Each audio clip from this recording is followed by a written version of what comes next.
Every day I'm shuffling.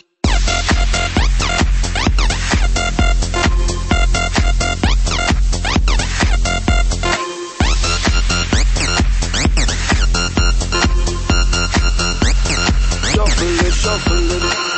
Step up fast and be the first girl to make me throw this cash. We get mine, don't be mad, now stop. Hi, my name's Dalia, Hi, I'm Harry. and we are both peer mentors from Adelante.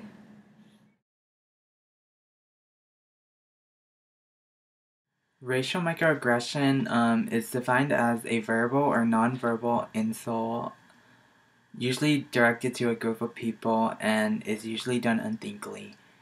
An example of this could be like, "Wow, you speak such great English without an accent for an Asian."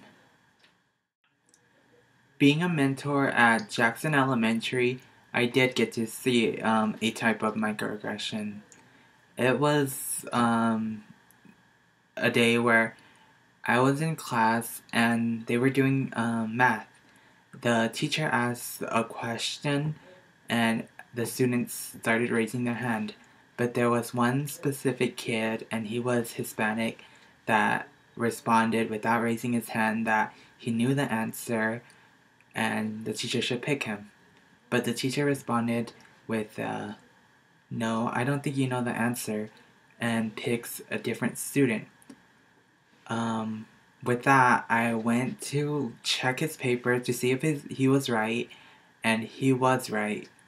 So the teacher was showing a type of aggression or favoring the other student, which was actually white.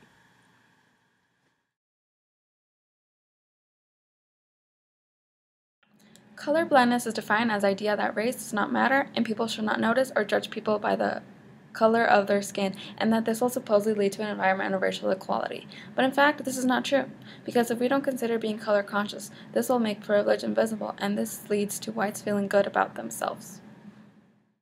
An obvious example of color blindness is the whole idea of Jackson being diverse.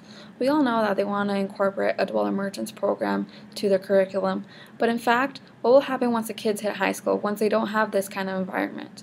What will happen? They'll get a huge reality check. They'll notice that color does in fact matter. So Harry, how has going to Jackson affected you?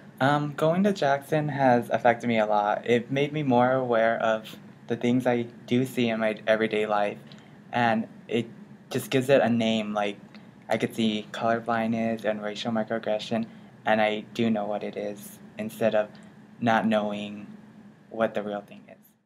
Harry, that has actually happened to me too. Now that I'm at Jackson, I have witnessed so many concepts that I actually learned in ethnics that I didn't really thought of that happen in everyday life. And now I'm more aware of what I'm doing, what are other people doing, and it has just like made a huge impact in my life. Yeah, I think ethnic studies has really helped us both see what we didn't see before.